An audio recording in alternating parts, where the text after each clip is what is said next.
Hi everyone, today I am back and we are going to be making this super cute, completely no-sew satin hair bow tutorial using the heat sealing / wood burning tool or soldering iron, depending on what you talk about it.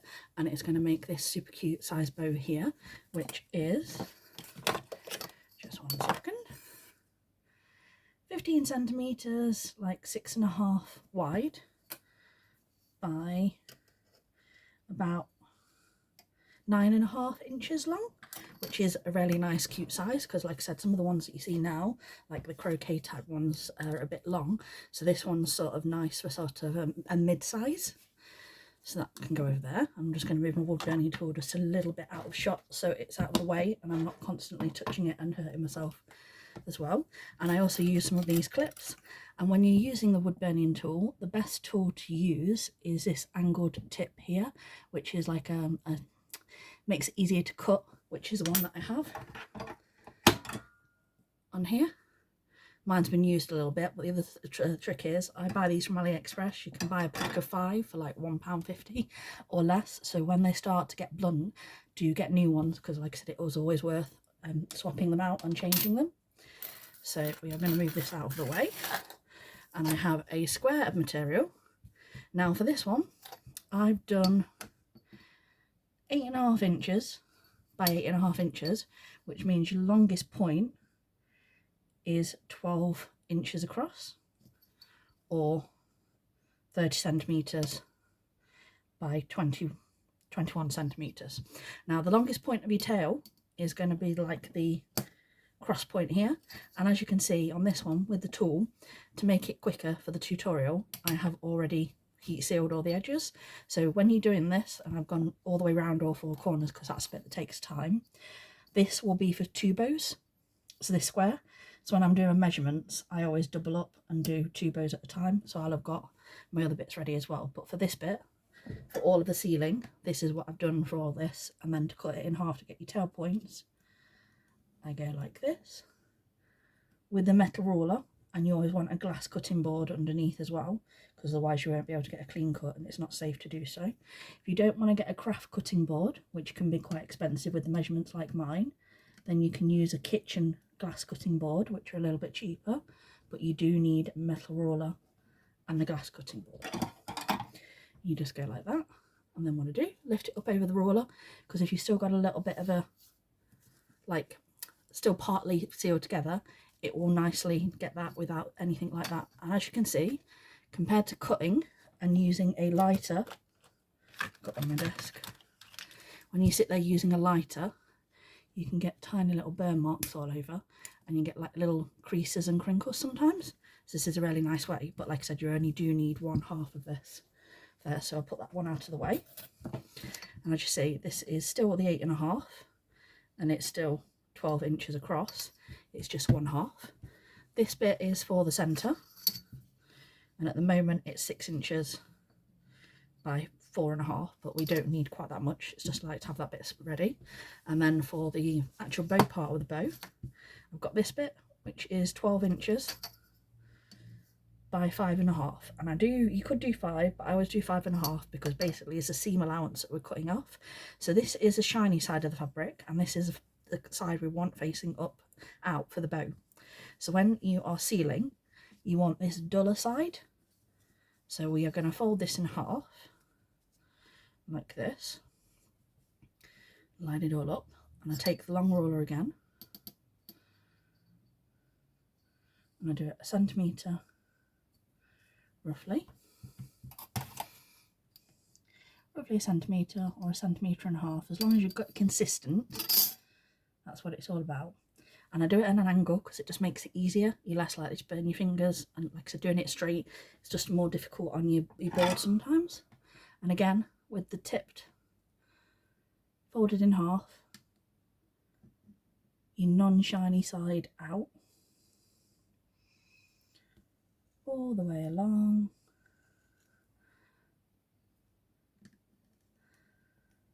and again.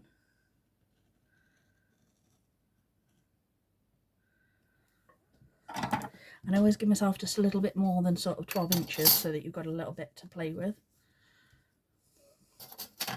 and just move it up and board a little bit so I can do this last little bit.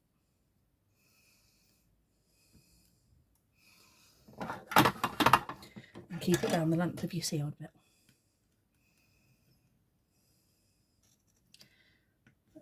Okay, and just so you know, this is called Duchess satin, which is a really good quality. It's still reasonably priced, but it is better quality than a lot of the ones that you see from like AliExpress and things like that. It's just a nicer finish, but like I said, still keeps the satin a good value. Just going to cut these bits off where I've got like the little bit of uneven satin. And you're left with a tube like this, which is about 2¼ inches wide, like this. Now I have a turning tool, which is this. This is a plastic one. I got these for a set of 3 for about £4 from Amazon. And I take mine, pop it in. Always do it the side where you've not got your join, because you don't want your join to break.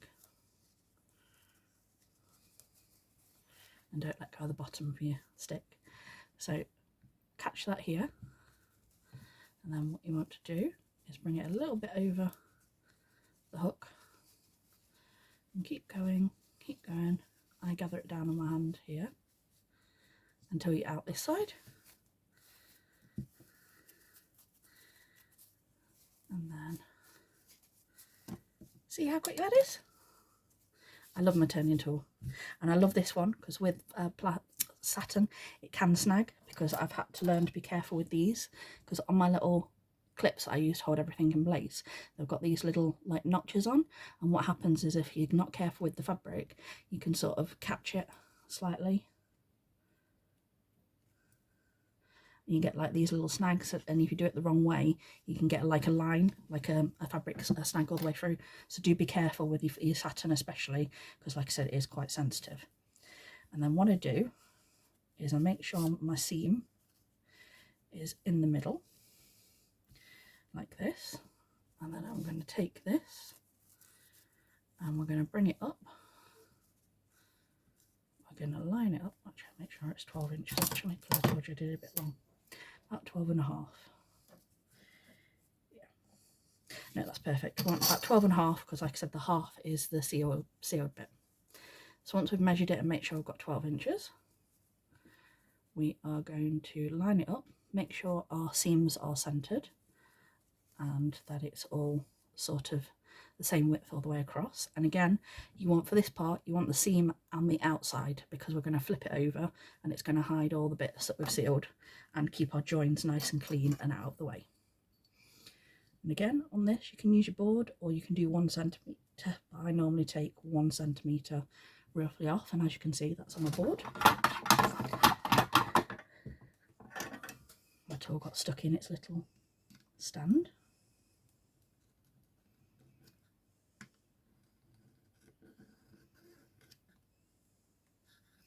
There we go. So that is now sealed. And we've got our nice sealed bow piece. Now don't worry about this too much, because that'll be hidden when we do the centre. And for this one, satin creases a lot. It can crease an awful lot. This bit piece is not too bad, but if it does and you've got a piece that is creased,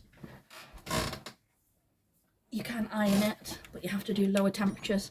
I have these hair straighteners that I use to help me with the crease as well when I'm gathering. I do, and what I do to make sure I don't damage the shiny outer fabric, I always wait, close it in, and then make sure, because this is the other thing, make sure you're getting your tips. There we go. So I've got a nice clean inlined triangle, and we've got some creases there. So what I'm going to do is ever so gently, don't hold it in your straighteners at any point,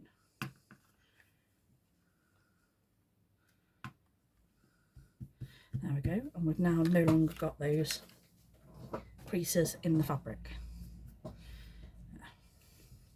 And as we can see now, we've got a nice clear well-defined centre line, which will help you with the gathering.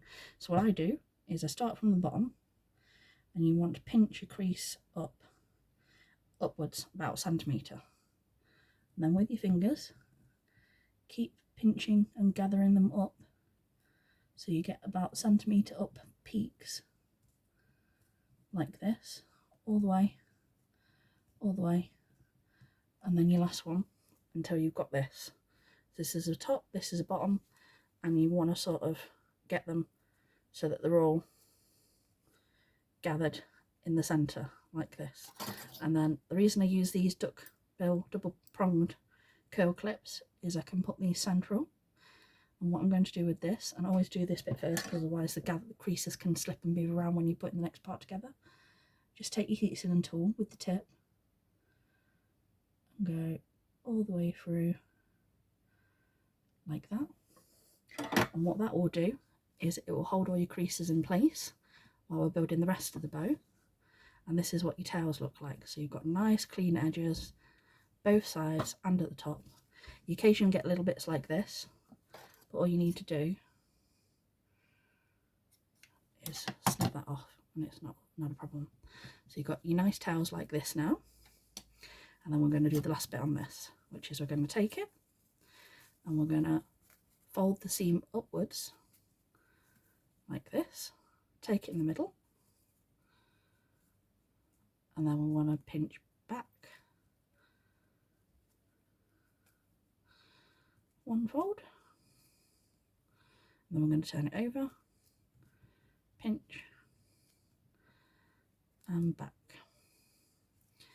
and then we are going to take our clip on the centre seam and put that there, and this is what you'll have at the front. So then we are going to take it and make sure that the bow facing is the right way. So you want to make sure you've got your, well, that almost did it wrong, shiny sides out. Make sure you've got your shiny sides outwards.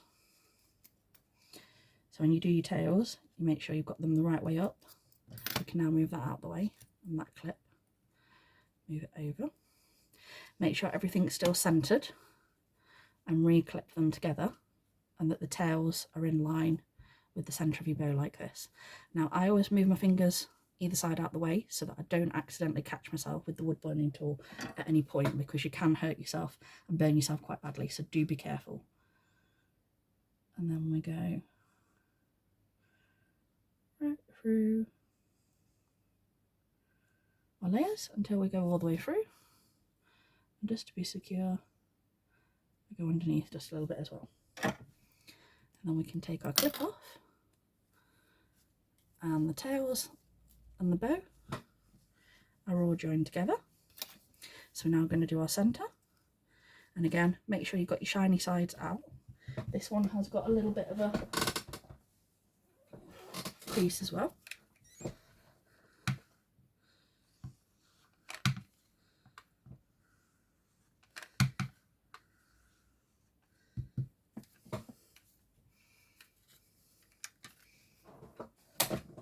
And also I've got a little bit of satin on the end of this, so in my wood burning tool I have this little pot of like steel wool, and you can just go like that and then wipe it on there, and then it'll make your next cut much cleaner, which is the other reason why I like this particular stand.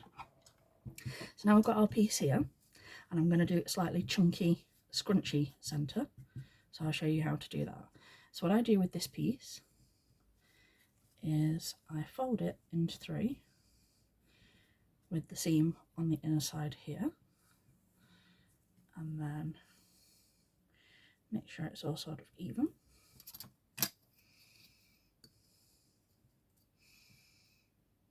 So it's about 1.5 inches wide. And don't worry too much about the length of this, because basically it's enough to give you enough room to pinch it and seal it in a second. We don't really need it quite as long as this, it just makes the next process easier. And to get the scrunchy look, like the one that I have on our bow, once it's all sealed like this and we've got our nice tube, with your thumb make this like S shape. Make it so it's even, and you've got the 3 there. And go down, and again, take our metal ruler, line it up,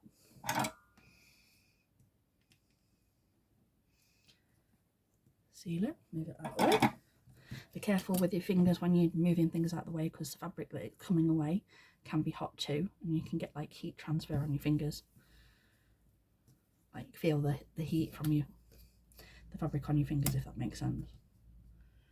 I'm forever catching myself, but I am naturally very clumsy, so don't worry.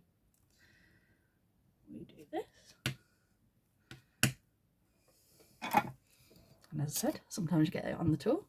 So then we have this pinch look. Now with this, we can take this round our bow, and this is what will give that scrunch look. You can use a little bit less fabric, but I like a chunky scrunch. And then what I do is move the bow out of the way, so it's backwards out of the way, because you don't want to be heat sealing any parts of that. And then with the ruler at an angle, so it's again holding the bow out of the way. You can't catch any of the bow. Go like this. There we go. And then we have our scrunchy bit. And I have an alligator clip here,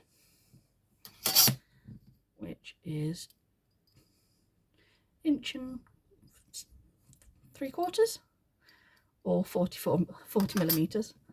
And all you do is you take your clip and you pop that over, and if you want to, you can pop a bit of glue either side if you want to make it lesser. And like I said, the thing with this is you can play around with your sizes. Like I said, I've done like 12 inches for this. You could do slightly smaller.